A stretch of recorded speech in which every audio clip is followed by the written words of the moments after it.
Alrighty, folks, here we go. So, this is what you guys meant by number 9, right? The two cars approaching each other, one? Yes? Okay. So folks, remember, you don't have to follow along. You can be working on other problems, but please just keep it voices down so that people who are following along can hear as well as see. So we've got a relative motion problem here with two cars approaching each other at a street corner.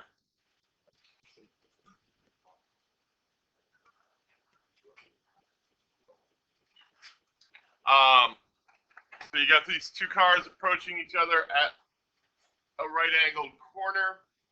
You got one that's traveling north and the other one east. Our diagram, yes, east. So what I would suggest for the y for this would be to do vector diagrams.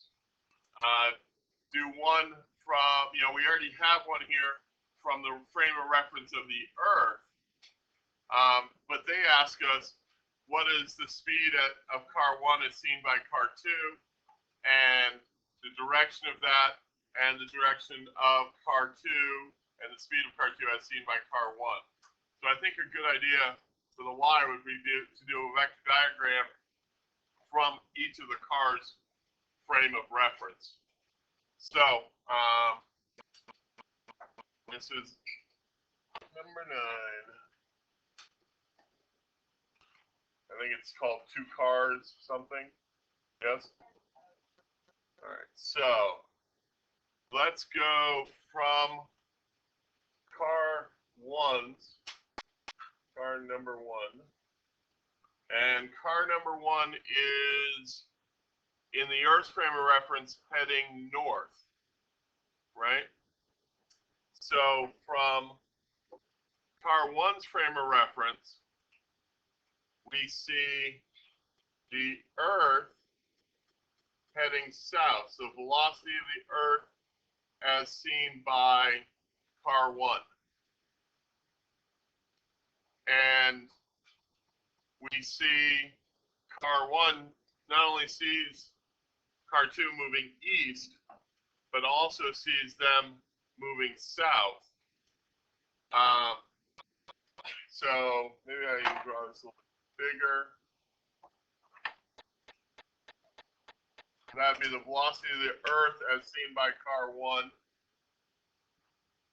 Here we would have the velocity of car 2 as seen by the Earth, and that would mean this would be the velocity of car 2 as seen by car 1 in that direction. Call that angle theta. Then if we switch to car 2's view, in car 2's view, we have, it's going to see, let's see, it's going to have, it's going to see the Earth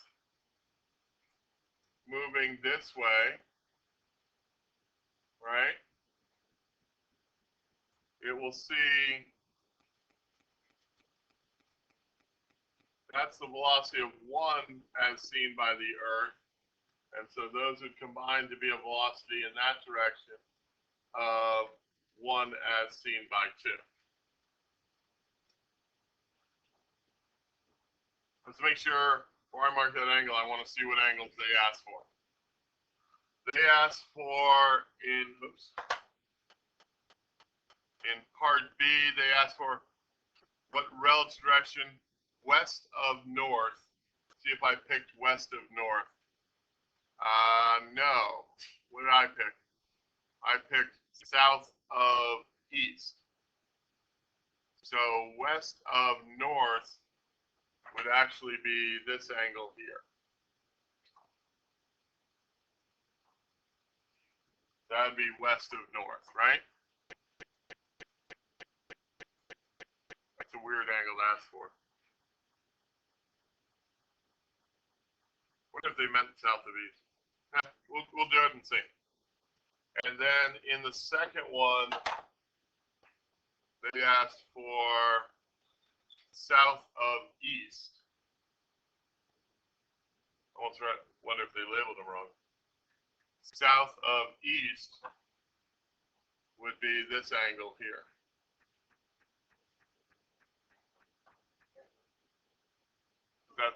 Did you do this one already? Is that the angles they wanted? Okay. Interesting. That's okay. We can handle any angle in a triangle. All right, so those could be acceptable Y's, showing your understanding there, the vector diagrams. So let's see. Over here, I just would have regular triangles. Oops. Helps if I put the tools back in the right spot. I have a triangle like that. I want theta. I know that's a right angle. And let's see, car 1, speed relative to the Earth. So really what I'm doing, right, equation-wise here, I'm doing the velocity of 2 with respect to the Earth plus the velocity of the Earth with respect to 1 equals the velocity of 2 with respect to 1. And that's why I get this type triangle, because I've got velocity of 2 with respect to the Earth, velocity of Earth with respect to 1, and I end up with that. So let's see, 2 to the Earth is 37 kilometers an hour. So this is 37 kilometers an hour. 1 Earth to 1 and 1 to Earth have the same magnitude, just opposite direction. 1 to Earth, 30 and that's 30 kilometers an hour for me.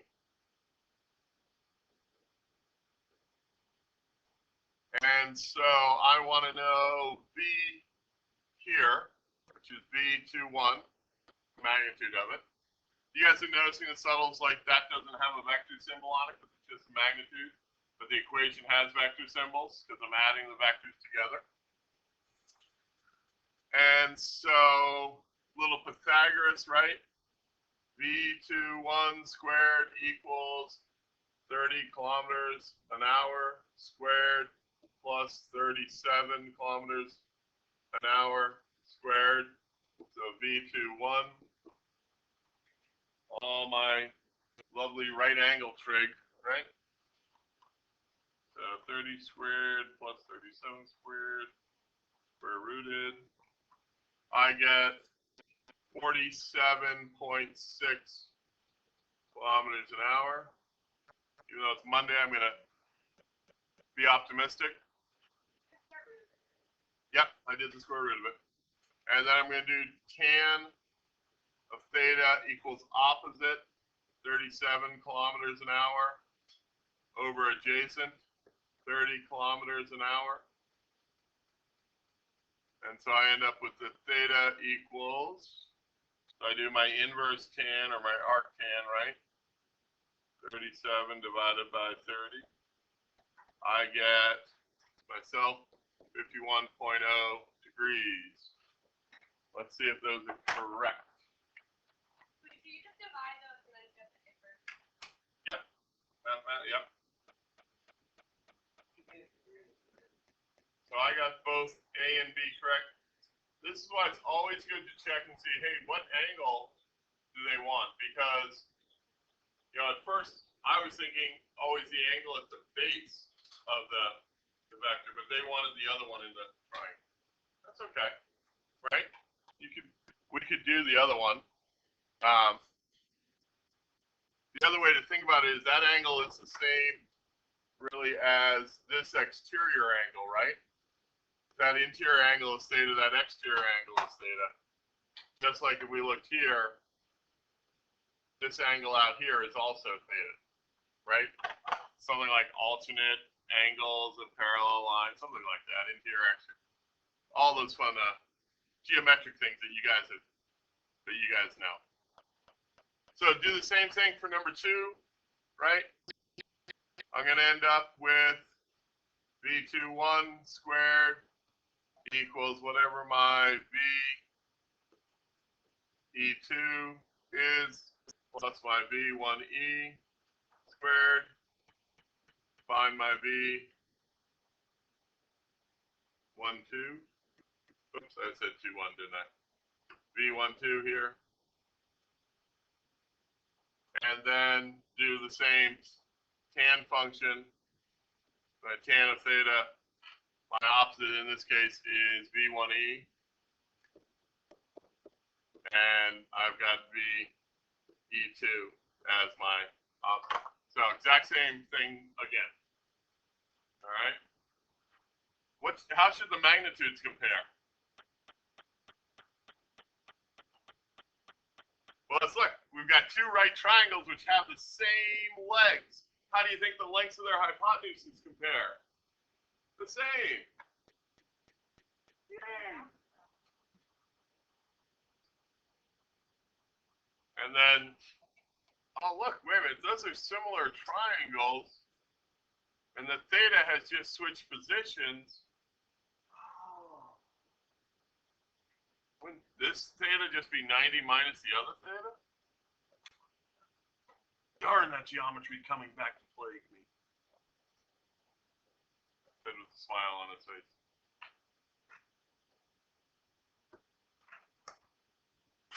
All right, we're going to do number 11, which is Huck Finn walks across the raft, perpendicular to the raft's motion relative to the shore, and the raft is traveling down the Mississippi River at this speed relative to the riverbank. What's Huck's velocity, speed, and direction relative to the riverbank? So we know, so this is Huck Finn, right? So we'll just call it two ends. Finn, yep, two ends. Finn, so let's see. His motion combines with the river's motion when viewed from the bank's frame of reference. Again, I would suggest a vector diagram here. So I would do that we have his velocity, so Huck's velocity relative to the river in that direction. We've got the river's velocity relative to the bank in that direction, otherwise known as the current of the river. Those two I got directly from the diagram here, the picture in our problem. And then, so this would end up being the addition of those, which would be the velocity of Huck with respect to the bank. Frame of reference. Remember, that's the annoying thing about physics. You can't forget earlier lessons. Got to keep compiling them. They want to know what is Huck's speed and direction relative to the riverbank. I'm just looking at the counterclockwise from direction of the river current. So that means counterclockwise, that means the correct direction. That would be counterclockwise from the direction of the current. So that's going to be, that's going to be this angle up here that they want again. Right? That would be, no. Let's read that again. Counterclockwise from the direction of the river current.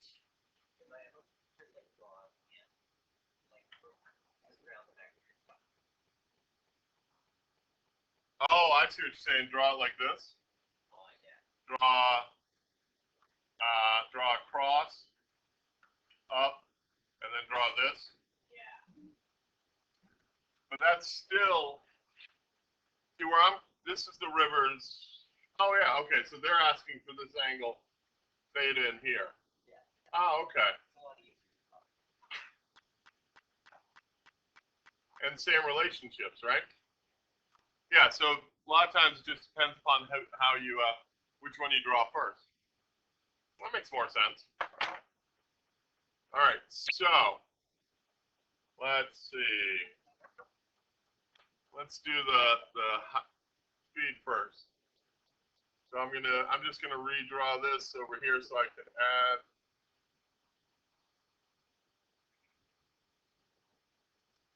So I'm given velocity of Huck with respect to the raft, 0.220.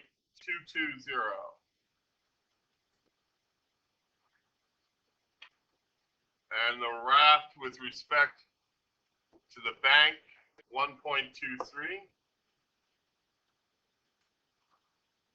Remember, this is all again on the preference that the velocity of Huck with respect to the bank equals, equals the velocity of Huck with respect to the river plus the velocity of the river with respect to the bank. Whether I write that algebraically or I write that as a picture, they mean the same thing, right? But I should have it in there both ways. So, Pythagoras and tangent again, right? Because I know the opposite and the adjacent. I know both legs of the right triangle, right? Because it's the right triangle. So VHB squared equals 0.22 meters per second squared plus, found it there, 1.23 meters per second squared, and that would VHB. And then I can do tan of theta equals opposite 0.220 meters per second over adjacent 1.23, and then solve for theta. Yay! You do yours, I'll do mine. We'll meet in the middle. Nope.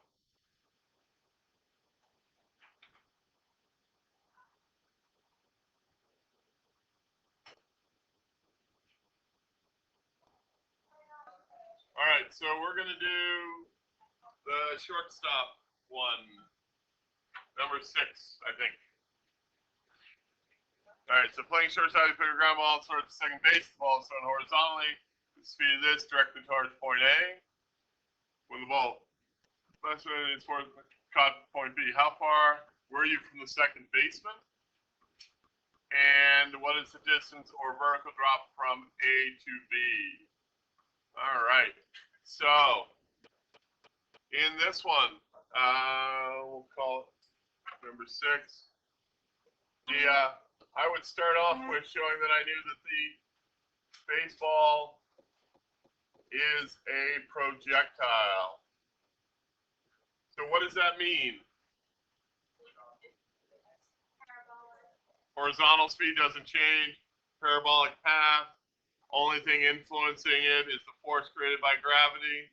What influence does it have? Vertical acceleration of negative g. So all of that stuff is in that idea that the baseball is a projectile. So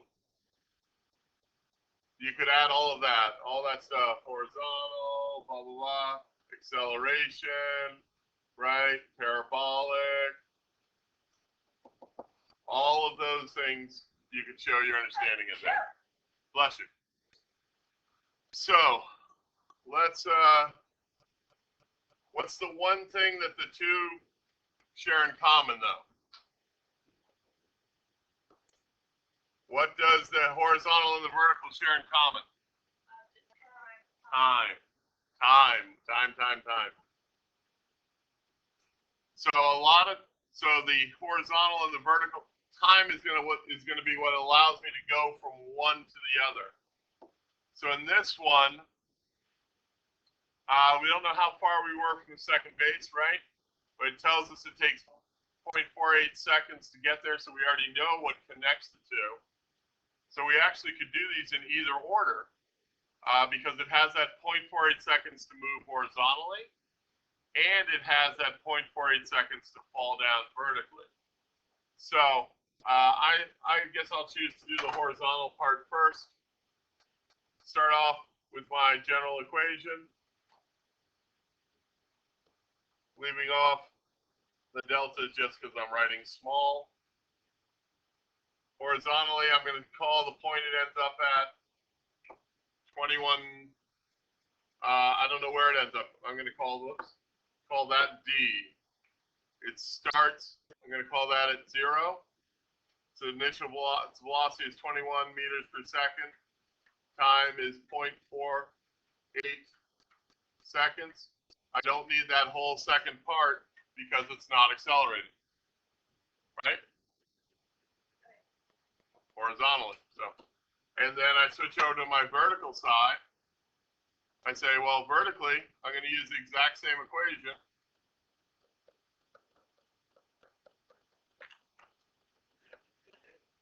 And I don't know how low it goes. I'm going to call where it starts 0. Its initial velocity was also 0 because it was thrown horizontally, so it had no initial velocity in the vertical direction. Plus 1/2. It's accelerating at negative 9.81 meters per second squared. 4, and I ran out of room, 4.48 seconds squared.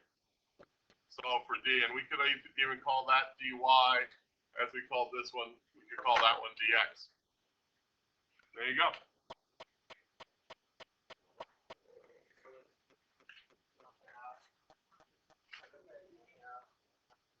You put in the acceleration, you put in the time. It's really that straightforward.